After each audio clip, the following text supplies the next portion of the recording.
Pavilion. Matthew Asada, the Deputy Commissioner General, stand up. Matthew has been involved in this process for at least the last 4 years, 5 years, something like that. First from Washington, D.C. at the State Department, and then out here as the Deputy Commissioner General. And he's been an amazing partner to work with. And all of you should get his, besides himself and his boss, you should get his business card before the end of the day, because he's the guy you're going to want to go to with his team to help with any events that you might want to do out here and use this amazing hospitality space. So thank you, Matthew, for all that you've done. Thank you.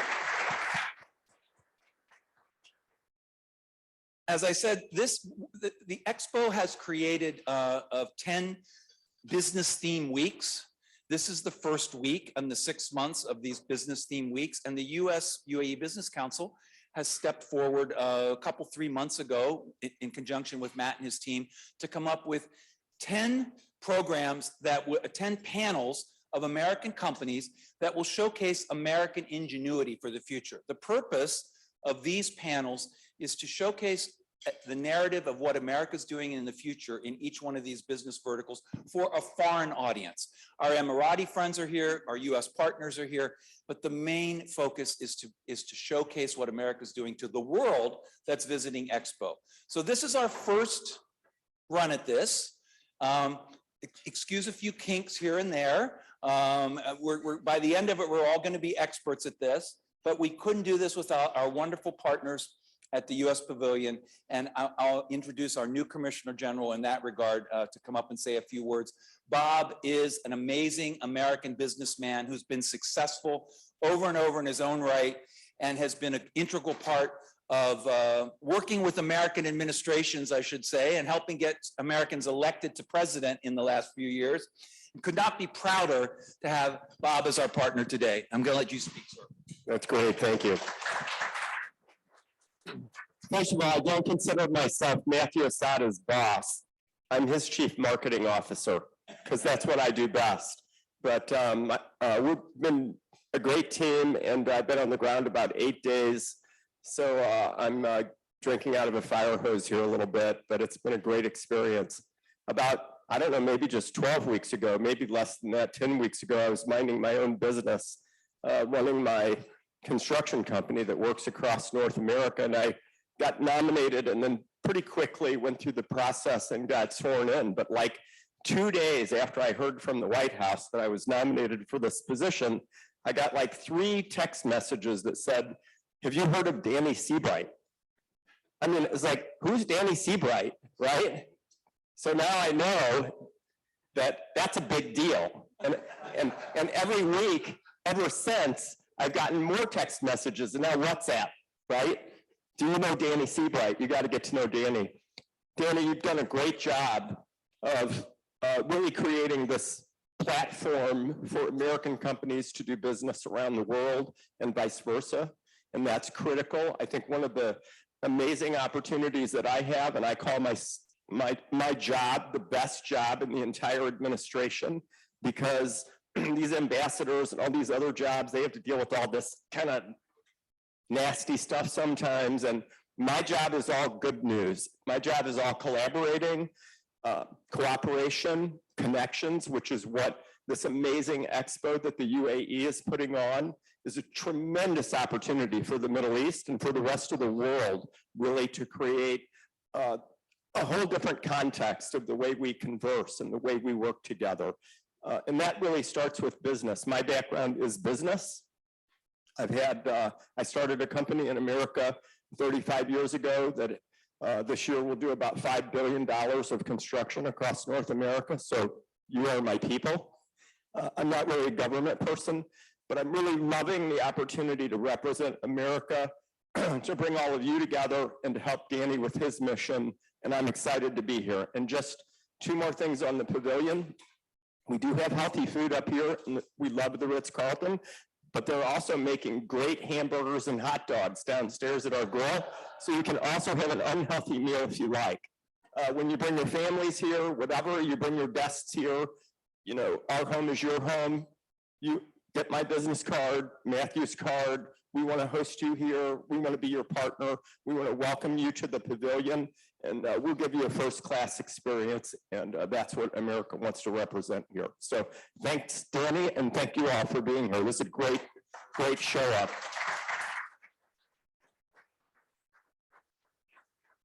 Bob Clark, ladies and gentlemen, our new Commissioner General here, who will be here for the 6 months with his wife, Jane. I was going to say Mary, but Mary's over here. It's Jane. His wife, Jane, who's here with him. So I hope you'll also take the opportunity to get Bob out. Some of my Emirati friends, Marwan Al-Circle, who's the head of Sharuk, Hussein Al-Hamadi, the head of Science and Tech Park up in Sharjah.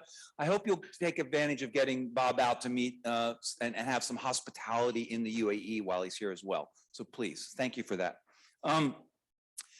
We could not do a lot of what we do at the Business Council without very, very close partnerships with the US government.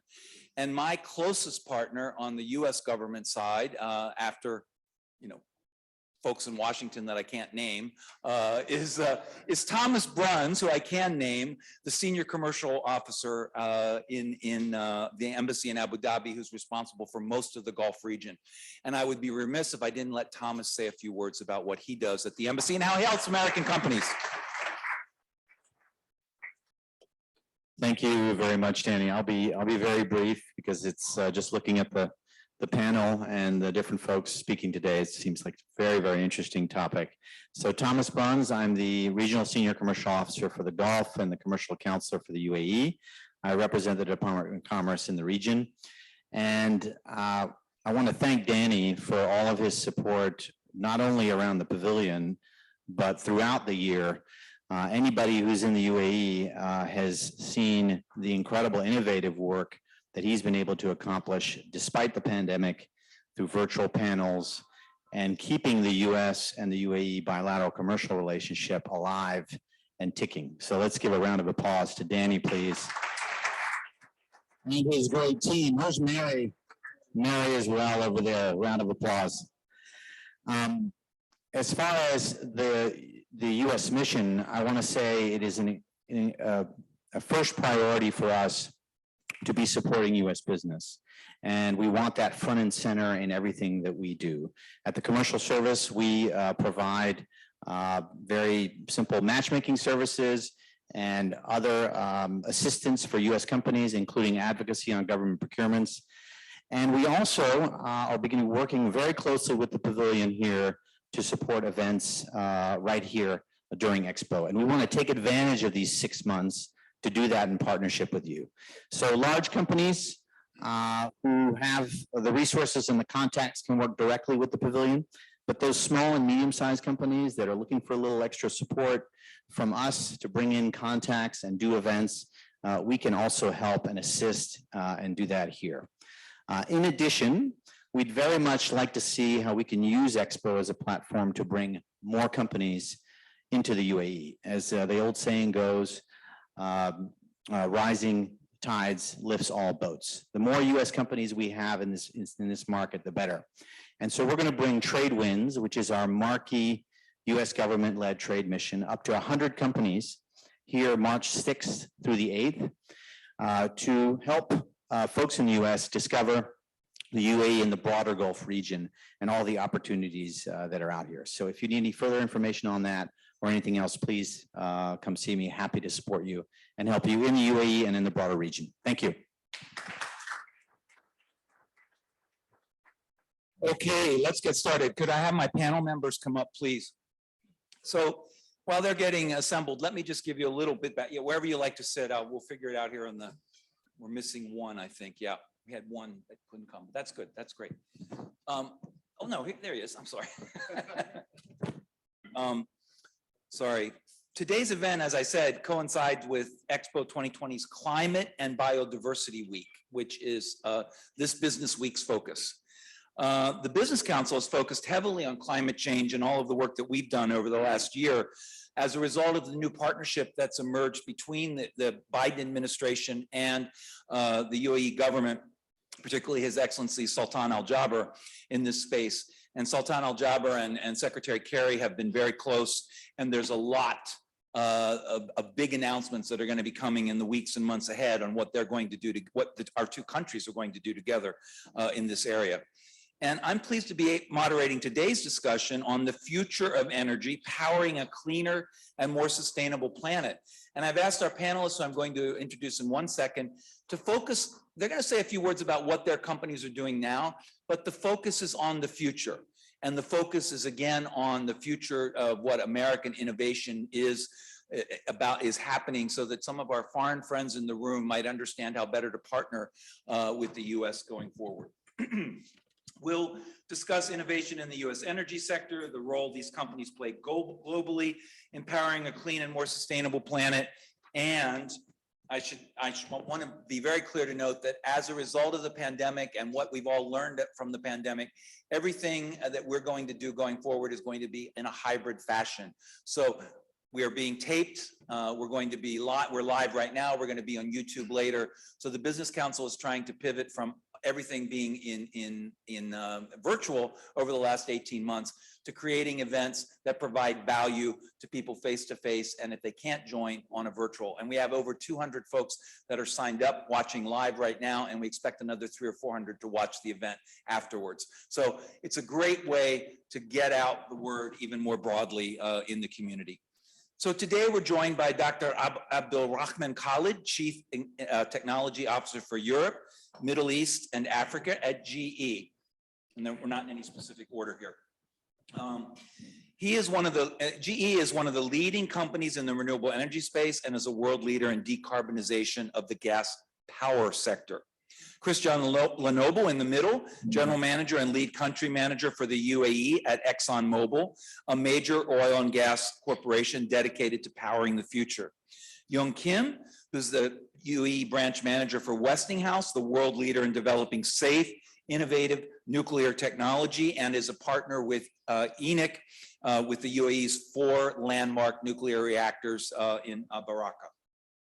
And finally, Dr. Nicholas Calvert on the end, Assistant Professor, Khalifa University of Science and Technology, and founder and chair of the Masdar Institute Solar Platform, which as a part of Masdar is a founding member of our Business Council and is a leader in the renewable energy sector. And Nicholas is one of those, as is my friend Hussein, who's trying to teach not only Emiratis, but others in the region what the opportunities are in this space and to be thought leaders for the future. So we thank you for your efforts there. So let's jump right in. Dr. Khalidi, GE is recognized around the world as a leader in power generation and renewable energy, perhaps particularly when it comes also to wind power. Can you provide us a brief overview of GE's focus today on renewable and decarbonization of the gas power sector, but please share a few thoughts on what GE is doing for the future and innovation. Thank you, Dan. Appreciate it. Good afternoon, everybody. I've been asked to be a little bit more informal, and I will be. GE, if you take the 3 lights in the room there and you go around the globe, for every 3 lights that there are in the globe, GE is responsible for 1 of them. That's how big and impactful GE, whatever GE does to the world, we are responsible for that, and we feel that we have to do something. You're breathing right now air from the AC. The amount of CO2 right now you're breathing right now is around 400 ppm, parts per million. If I take you 200 years in the same room here, I'd like somebody to tell me how many ppms you think you will be breathing prior to the industrial age. Right now we're 400. 20. You don't count, Dan. It's around 180, okay? This tells you what the industrial age has done in raising the CO2 concentration that we breathe in the world. Now, GE has the responsibility, as I said, because we power almost 1/3 of the world, and half of the gas turbines that produce power, including UAE, are GE. Now, why gas turbine is a problem? Because gas turbine multiplies the concentration of CO2 which is 400 ppm here, by 100 times. So we are guilty, and our technology needs to adapt. So what GE is doing, think about the natural gas, how abundant it is, how available it is. $3, $3.50, $4, $5. The only problem with natural gas is the C inside the CH4, that carbon that you burn. Once you burn that CH4, you're gonna end up with CO2 and water. So the issue is, how can we deal with the carbon? We have two ways, and this is the innovation. You either bring in fuel that has no CO2, like hydrogen. How many of you heard about hydrogen now? All right, good. The reason is, when you burn hydrogen, you're gonna produce water at the exhaust, simply. The problem, there are issues related to hydrogen. It requires a lot of innovation on dealing with hydrogen, compressing it, moving it, burning it. Hydrogen is very light. It can explode, not combust. In fuel, if you have a leakage, you'll have a fire. In hydrogen, if you have a leakage, you'll have an explosion. So we'll have to deal with that. And GE is gonna invest in burning hydrogen, because we know this is a short path towards decarbonization. Now, if somebody said, okay, if I live in UAE or Saudi and Kuwait, and you're telling me that natural gas and oil and gas is not gonna be any more important for the world, are we gonna lose the center stage here in the GCC of being at the center stage of the power? The answer is, most of the hydrogen produced in the world right now comes from methane, comes from oil and gas, not from electrolysis. And that has a reason of its own. Most of the hydrogen produced in the world comes from the methane. Basically, you deal with the methane, which is CH4, you knock the C out and you're left with hydrogen. So this is one aspect of dealing with the fuel. The other aspect, if you cannot deal with the fuel before you combust it, you need to go after you combust to the exhaust and try to find the best carbon capture solution there is. We're working on it. This is the future for the next 10 years. Everybody is working towards better carbon capture. Why? Because carbon capture is not cheap. It's expensive as a CapEx and expensive as an OpEx. It takes space, it needs energy. So all the companies, us and others, are gonna work very hard in order to make carbon capture the future. Dr. Khalidi, why don't we let Christian from ExxonMobil talk a little bit about what ExxonMobil is doing with regard to carbon capture. That's a great segue for Christian to say a few words. Well, thank you, Lenny. Well, maybe just take a moment just to reflect on why we're here at the US Pavilion. We are the World Expo 2020 in Dubai, and I think it's a great reflection of what's going to happen over the next 6 months to talk about global diversity, collaboration, and innovation. And as we talk about climate change and technology to address the climate challenges, clearly the Expo is a reflection on what can be done with visionary leadership. And if you look at also the 2021 is the 50th anniversary of the UAE, it's the Jubilee. And again, it's another incredible example of what visionary leadership can do when you have the will and the innovation and the collaboration to achieve great feats. And we'll come back to your questions on carbon capture. Well, first question is, why should we do it at all? Well, all experts and governments understand that you cannot reduce carbon without having some form of carbon capture. 2/3, whether it's power generation or heavy manufacturing, of the emissions are from very difficult industry to decarbonize. And therefore, carbon capture is one of the elements that you can use to be able to remove CO2 essentially, and then to store it, because it's carbon capture and storage, where you can store it somewhere safely. And the way you store it is going to be underground. Just to give you some numbers, the Department of Energy has estimated that you can store in the US, in existing depleted oil and gas field, about 2.4 trillion metric tons of CO2. What does that mean? It means that it's several hundred years worth of CO2 emission. So back to 200 years ago. Right. And then if you go to the Gulf of Mexico, you can store about 500 billion tons of CO2, which is the equivalent of about 130 years of US emission.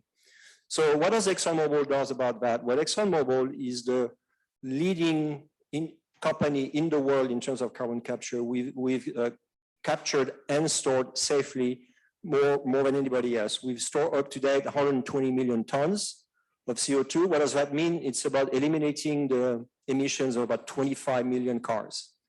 Our current carbon capture capacity is around 9 million tons, but we have great plans. As you probably know, we started the low carbon solution effort at the beginning of the year. It's our new business. And they have in plans more than 20 projects that are different stage of planning where we can deploy low carbon technologies such as carbon capture, hydrogen, advanced biofuel, etc. But on carbon capture itself, the concept we're developing is what's called a multi-user hub. So if you look at the industry in Houston, it's very heavy in the petrochemical industry, difficult to decarbonize industry. And what we are developing is a concept where a pool of industry, you get all their emissions, you collect them, you transport them, and then you put them in the Gulf of Mexico, which is right there because you have access to incredible safe storage of CO2. We're expecting that we currently have about 11 companies, including ourselves, who are expressed interest. We could store about 50 million tons of CO2 by 2030 and about 100 million tons of CO2 by 2040. And so it's going to require, policies. We're supporting clearly the regulation and the policies such as the Q45 in the tax code, but we're also doing similar project in Europe with the Port of Rotterdam. We've signed MOU with Scotland and with France, and we're looking in other places in the world. So we expect to invest at least $3 billion over the next 5 years in those projects and as they mature. And because clearly it's necessary to meet the Paris Agreement climate targets. Thank you, Christian. And we have friends in the room from Spain, from Chile, from Poland, including our Emirati friends. So it's very important to tell the story about how American companies like you can partner with all of these countries in the future to help deal with this problem. Yung, I've been working with Westinghouse since the beginning of the UAE nuclear energy program, and it's quite remarkable. We were calling it the gold standard, way back at the very, very beginning, because the UAE was going to take such a innovative new approach to deploying this technology. Talk to us a little bit about the role of nuclear power today in the world from your perspective, from a leading company like Westinghouse, and how important this is. Sure. Good morning, good afternoon, or wherever you are. Westinghouse has embarked this journey with UAE related to the construction of nuclear power plants in the UAE, and it has been an incredible journey. I mean, I have been very blessed to be part of that program since the beginning of the project, when they poured the first concrete in 2011 and in the middle of the desert. But now you go out to the El Ruwais area where the 4 units of the power plants are being built. It is just an amazing sight to see. And 2 of them are up and running, right? And 2 of the units are up and running, and they are producing 1,400 megawatt each to the grid. So think about, from the context of the energy production, when all 4 units of these 4 power plants are being built and running. And you have to remember, unlike the other industry, the nuclear generation has 0 CO2 emission. So that's the beauty of the technology. And as I said, when the 4 units are running, they're going to be replacing basically generating 25% of the UAE energy need. And that is, think of removing 21 million metric tons of CO2 a year. And that's, well, how much is 21 metric tons? It's difficult to kind of assess. UAE has about 3.5 million cars today, and by replacing 21 metric tons of CO2, you're essentially removing about 3 million cars out of UAE roads. And think about when you go out to the UAE, Dubai, Abu Dhabi, and there will be no cars, basically.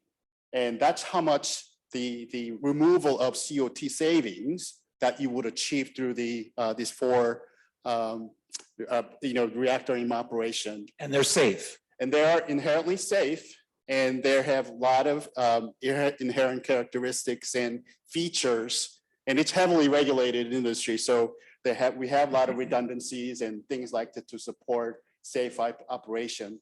So I feel very blessed to be part of this program. And as we talk about the importance of nuclear, one has to think about really the diversification of what we do.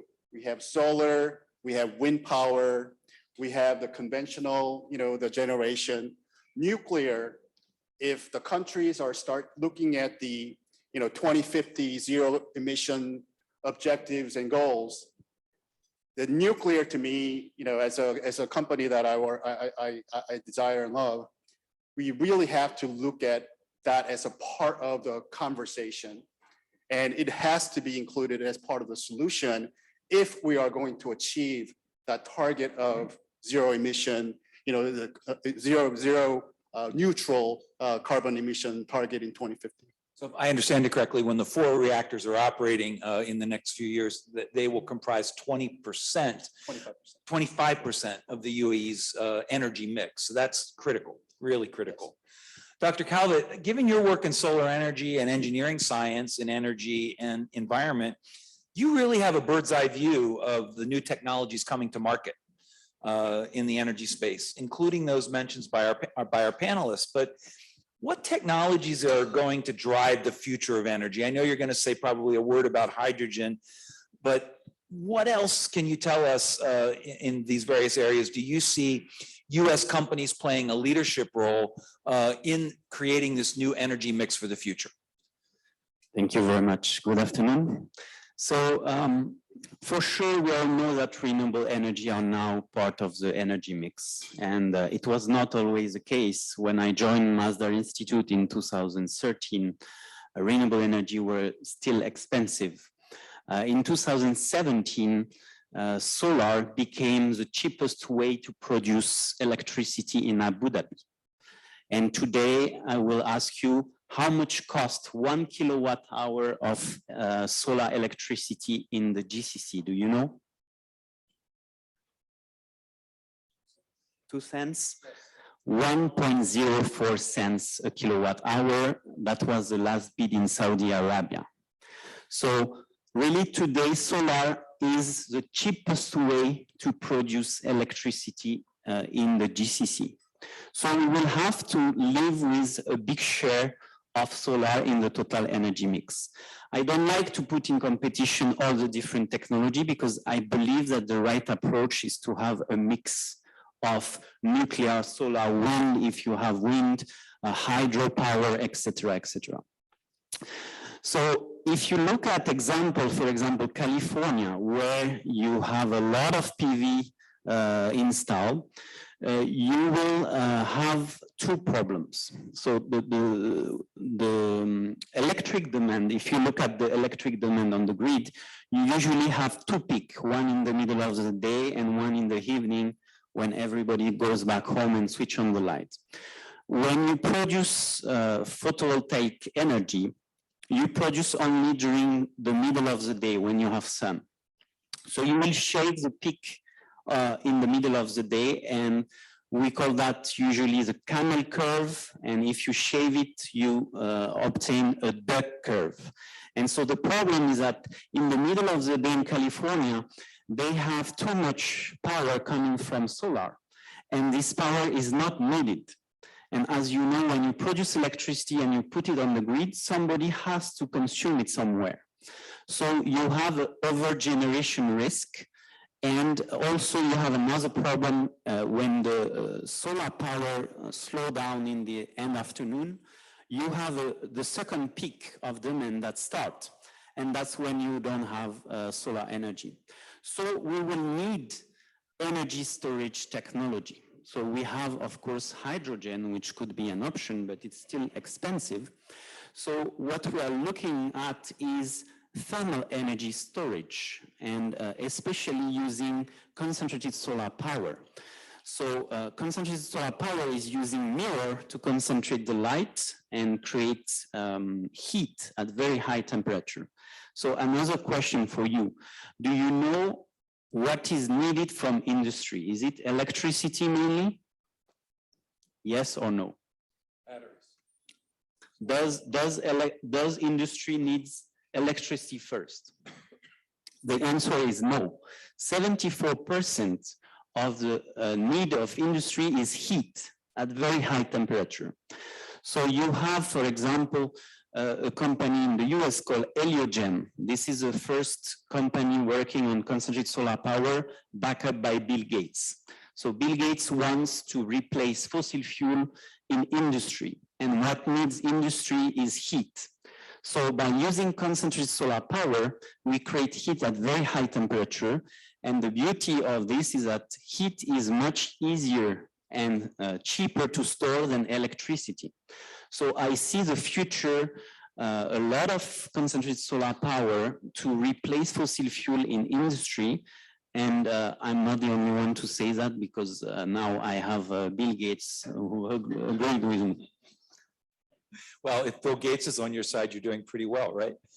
Listen, for the audience today, we want to talk as much as we can about the future and about innovation. So could I just ask each one of you to give 2 or 3 bullets about, and short and sweet and to the point, about what your company is doing innovative for the future, and doing so with obviously our friends here in the UAE, but with foreign partners around the world, around the globe, which is what Expo 2020 is all about. Jung, why don't we start with you? What's Westinghouse doing around the world innovatively with foreign partners? So we have some Polish guests here in the audience. Westinghouse is working with our Polish colleagues to develop a technology or deploy a AP1000 technology. It's a technology that's passive and inherently safe. And it's about 1,100 megawatts of electricity that's going to replace the existing coal power plants in Poland. And that's going to be, I would say, a significant, contribution to the Polish citizens.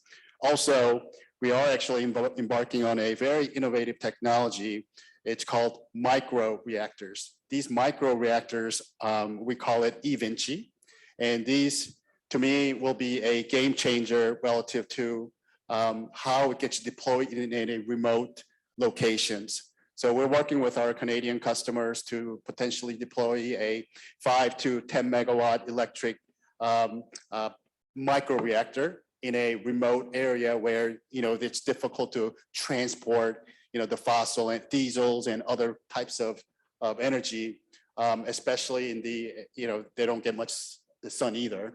So we are working with them to deploy this technology, and I think this will be a game changer for those remote areas where we could take advantage of this type of technology. Thank you.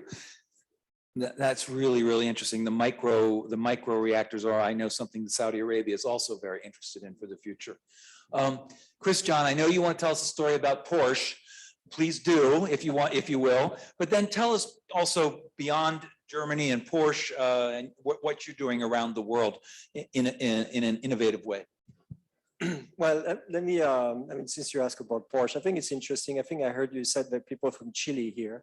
Yes. And actually we are doing with Porsche in Chile a project for e-fuel. So what is e-fuel? Essentially in that place in Chile, and I'm sorry if I don't pronounce it correctly, I think it's the Aru Oni plant, where the natural resources is wind. We have a lot of wind. And therefore they use the wind to generate electricity. With that electricity, they electrolyze water, they create hydrogen, so that's green hydrogen. Then they capture CO2, and the hydrogen plus the CO2 creates methanol. I think they do that in collaboration with Siemens. And ExxonMobil then takes it from there because we have proprietary technology to go from methanol to gasoline.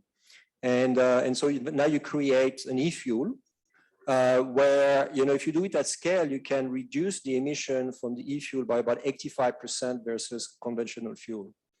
And that e-fuel is going to start at about 130,000 liters. So it's not huge, but it's going to be used for the Porsche Mobil 1 supercar race in 2022. Because really, when you look at all the automotive innovation, it's really done by the racing, the Formula 1 and the racing car, because that's where you put those fuels in extreme conditions and then you can really test.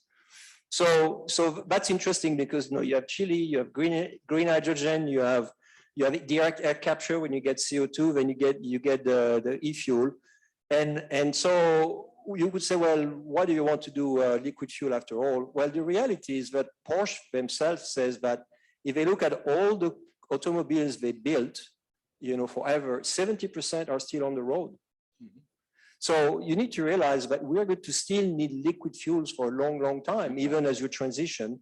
So it's important that you find ways to be able to power those cars with liquid fuel, but as low emission as possible. So just help me understand these new fuels that you're developing. How much of a lower carbon footprint do they have than a traditional petroleum product? That's what I was saying about 85%. In a normal fuel, what you have to do, well, you have to extract oil, then you have lots of heat are required, so you need to be able to refine it, etc. So through all that chain, that's the scope 1, scope 2, you create all that CO2. Here, you only use when you burn essentially the gasoline in the car. So that's why your percentage goes significantly down. Got it. Understand.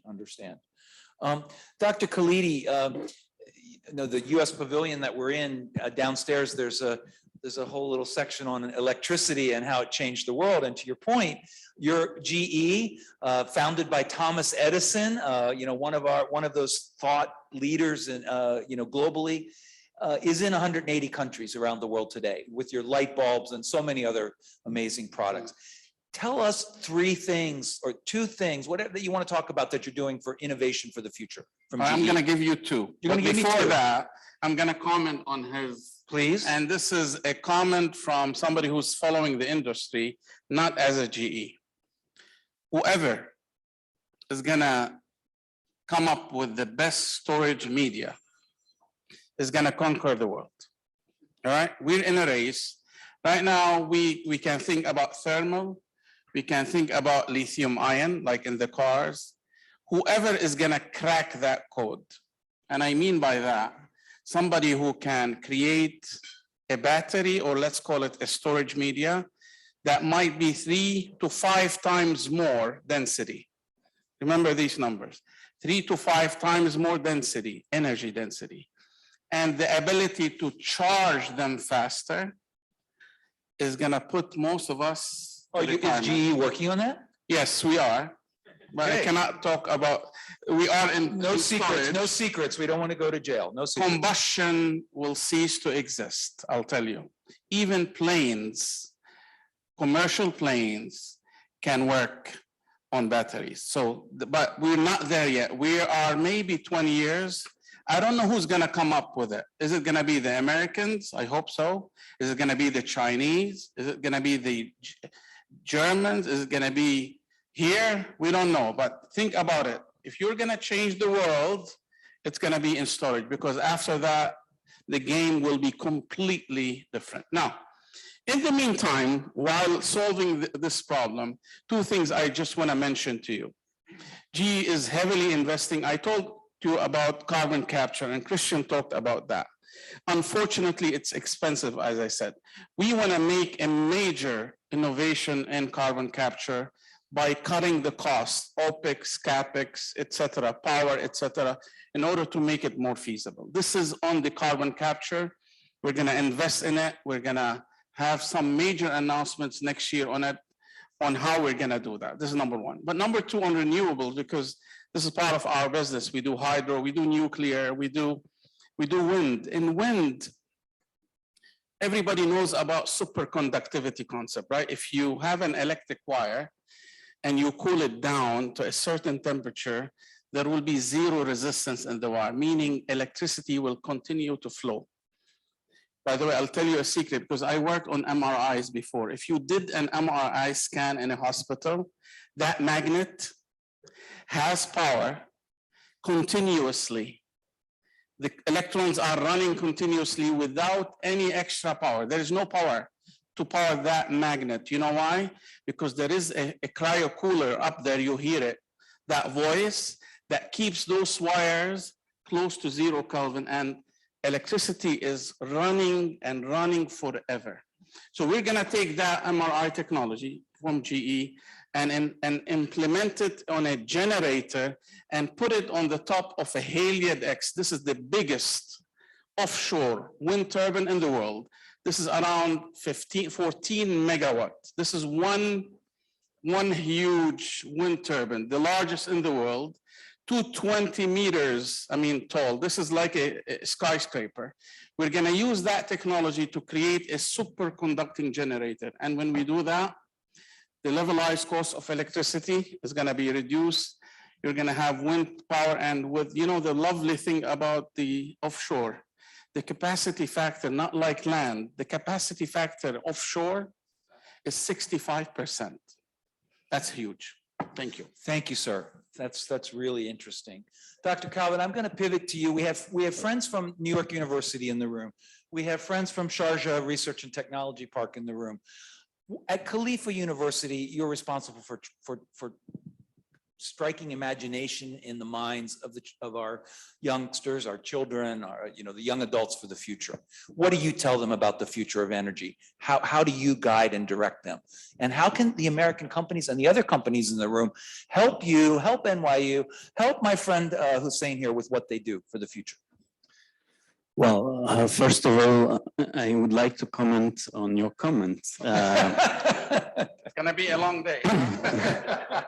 No, I'm glad that you say that energy storage is a future, because when I created the solar platform in 2013, my intention was to develop energy storage prototype and attract collaboration with international companies, which we did. We did, for example, collaboration with Energy Nest, a company from Norway. We tested the first concrete storage. Currently, we are trying to develop a Nexus energy, water, food. And in this project, we are partnering with Azilio, a Swedish company, where we are testing a new high-density storage technology where we have conventional solar photovoltaic electricity. This electricity is melting a metal alloy, which is aluminum silicon. And so you have to imagine a big tank full of molten metal. And so at night, this metal will solidify, and when you use latent heat, you obtain a very large energy that you can store and discharge. So we are trying to reduce the size of storage system to have more density. So once we have this energy, we run a Stirling engine and generate clean power 24/7. So it will be the first 24/7 clean production in Masdar City. And so what we do with this electricity, we power a new system from Aquavum, which is a company from the US called AQV Global. And they are proposing atmospheric water generation. So you all know that in the air we have water, and the idea is to condense this water by using cooling. Like if you look at all your car, you see water dropping from the bottom, sorry. And that's coming from the AC system. So Aquavum has developed a very efficient system that we are going to test, and this will be powered by a Zelio system. So we are trying to combine different projects together, and at the end we will produce 5,000 to 7,000 liters of fresh water per day, and this water will be used to water crops in another project where we are testing agrovoltaic. So we are studying the impact of shade of photovoltaic panel on the crops And as you know, here we have a lot of sun, and sometimes we have too much sun. So we try to use the same land for power production with solar photovoltaic or concentrated photovoltaic, and then agriculture at the same time. So at the end, we will demonstrate the full nexus energy, water, food in the same place. And as you know, in the UAE, we have plenty of desert land that are available. So it makes sense to combine all this technology together to obtain a more sustainable approach for everybody here. So that's what we're trying to teach to our students. Is this a public or private company? And do you need investors? So Azela is a private company, Aquavum is a private company, and the agrophotovoltaic is an internally funded project by Masdar at Khalifa University. But the first two are the American companies, correct? No, the first one is Swedish company, the second one is American company. Thank you. And I'm sure they need investors, so you're welcome to. Okay, now we just have a couple minutes left, and I really do want to focus on the future of our kids and the students. 2 words, 3 words about the future. What you're telling the students for the future is critical. Well, first, I'm telling them that a lot of work will be available in the renewable energy market, because previously we had, for example, the Petroleum Institute, which is now part of Khalifa University, where we were teaching to students how to work in the oil and gas field. But now we see this big solar farm in Dubai, for example. We have 5 gigawatts of solar in the Sheikh Maktoum Solar Park. We have almost 4 gigawatts in Abu Dhabi. So those are US companies that help do that, correct? First Solar and others? Yes. Okay, I'm just, you know, Sure. This is the American Pavilion, so we got to talk about innovation here. Come on. Go ahead. Go ahead, sir. So what we are trying to teach them is that they will find some job in this area, and we have to train them because they are not, we don't find people qualified in this area in the market. So when we created the solar platform, one objective was also to help students to understand how all these systems are working in the real life. So having this kind of platform is very important for students to be trained. On the other hand, I'm teaching them also to think out of the box. I give them one example of my startup company, for example. Sometimes you have wastes that have no value, and a waste that has no value can become raw material for something else. So what we did, we create a startup company to recycle industrial solid wastes that are available in million tons all over the world in value-added ceramic products. And for example, we just tested our first product, which is a ceramic to store heat at very high temperature. And Bill Gates ordered us 5 tons of this material to be tested in California, in Lancaster. So I teach them that they should think out of the box and see opportunity, business opportunity, where other persons are seeing waste management issue. That's really fascinating, and trying to help our youth become the leaders of the future, to think out of the box, especially at the tail of this global pandemic that we've all just been through. It's a great challenge. So my hat is off to you, my friends at NYU, my friends at Sharjah, for what you're doing to train our future leaders in these areas. It's really, really critical. Ladies and gentlemen, we're at the end, but if I would be really remiss if I didn't at least ask if there's one burning question from the audience for our panelists. And if there isn't, it's fine. But if there's one burning question that someone wants to raise their hand and ask, happy to entertain that. All right, everybody's ready to go on to their next big event at Expo 2020. Listen, we couldn't be together today if it wasn't for the visionary leadership of Dubai and the UAE in creating this amazing expo. And just a round of applause for our friends at the UAE.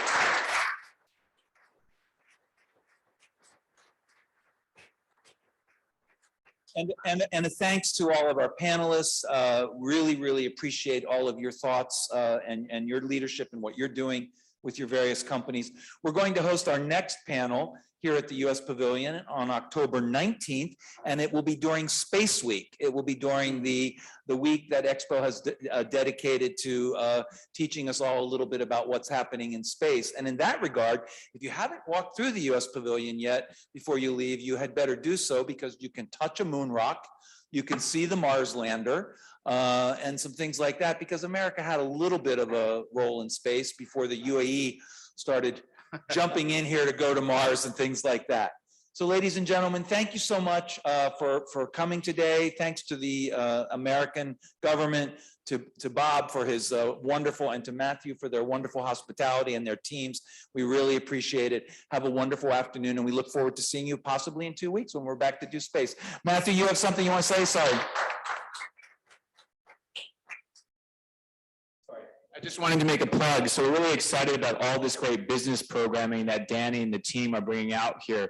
We're also very excited about our cultural programming. So throughout this 6 months, we're actually going to have 40 different cultural acts, 40 different speakers. We have our first group here with us this week, Step Africa, and they're performing actually on our City Rocket stage, thank you City, at 6 p.m. this evening, and it will precede our first showing of the rocket projection video at 6:30. So every evening, starting at 6:30 on the half hour, you'll see a little 2-minute show on the rocket itself. But I really just wanted to flag in Step Africa, our first performer, 6 p.m. here on the rocket stage, I think 9:30 on the Jubilee stage. They're with us here the entire week. And if you've enjoyed today's functions, we also have space for you. Again, some American companies sitting at my table are thinking about how can they do an event here? How can they do an activation? It's something that's open to you. Please get in touch with our partnership manager, Lori Moji, about how you might be able to use this space to promote American technology. Thanks for coming out. Thank you.